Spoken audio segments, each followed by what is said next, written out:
Okay, for topic 2, solving equations with variables on both sides. It says solving equations with variables on both sides. To solve equations with variables on both sides, collect the variable terms on one side and the constant terms on the other side. So if we look at this problem right here, 15 minus 2x equals negative 7x. We've got the x terms on each side of the variable. We want them both on the same side. So if we add 2x here, that'll get rid of this minus 2x and plus 2x will cancel each other out. And we have to add 2x on both sides. Negative 7x plus 2x equals negative 5x. So now we're left with just 15 on this side, negative 5x on this side, and now it becomes an equation that we can solve rather simply. Divide both sides by negative 5, and we're left with negative 3 equals x. So you take the variable term from one side, and you want to get rid of it. So here we had to add 2x. If we wanted to, we could have gotten rid of it over here, but then we'd be left with a 0 over here, and we'd still have a constant term and a variable term over here, so that wouldn't work out very well. The other part of this lesson for today, we're going to break this topic 2 into 2 sections. There's another couple examples for tomorrow, but it says using the distributive property to solve an equation. Well, we've already done this, but it's good review. You have to do the distributive property on this side, so you'll have negative 2 times x and negative 2 times negative 5. And then you also have to use the distributive property on this side, 6 times 2 and 6 times negative 1/2 x. When you do the distributive properties, you're left with negative 2x plus 10 on the left-hand side and 12 minus 3x on the right-hand side. So now we still have our x terms on both sides. They decided to add 3x. So to get rid of the x term on the right-hand side, we'll add 3x. We have to add 3x to both sides. When we add 3x over here, those terms cancel out, leaving us with just the 12. Over here, when we add 3x, we have negative 2x, positive 3x, different signs, subtract, keep the sign of the larger, so you're left with just 1x or just x, plus 10. That plus 10 is still there. So we subtract 10 from both sides, leaving us with x equals 2.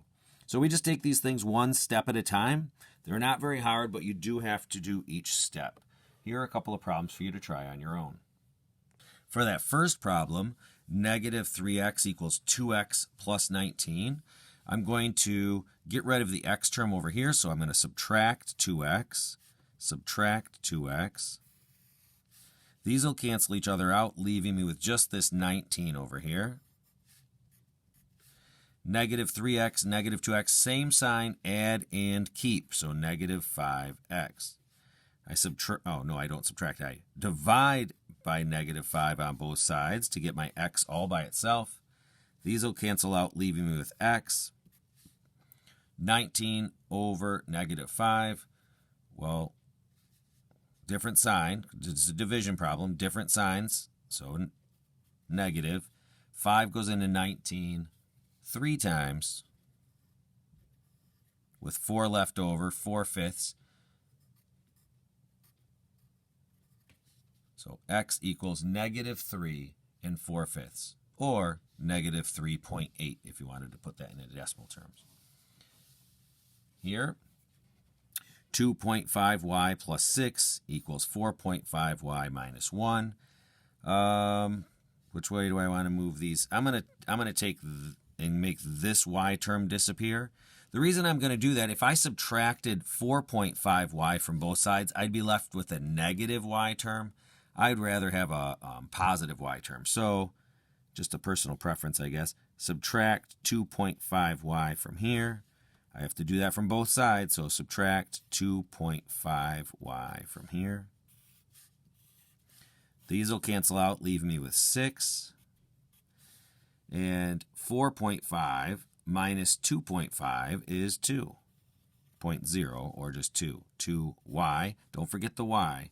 The y's don't subtract off each other because it's just the variable, or kind of like the label here. So 4.5y minus 2.5y is 2y. Then this minus 1 still comes along. Well, I do need to, now it's a two-step equation. I'll get rid of the addition and subtraction first. Get rid of subtraction with addition. So add 1 to both sides. Those cancel. That leaves me with 2y equals 7. Now I'll divide by 2 and divide by 2. Cancel. Y equals 7 divided by 2 is 3.5.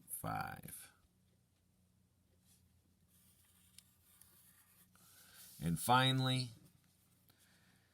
I have to use the distributive property first. So 6 times 4 is 24. 6 times negative z is negative 6z equals 2z. I will add 6z to both sides. So plus 6z plus 6z.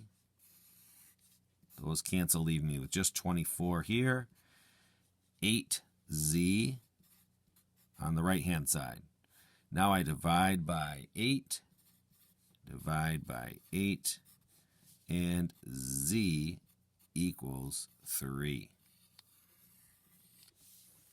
Excellent.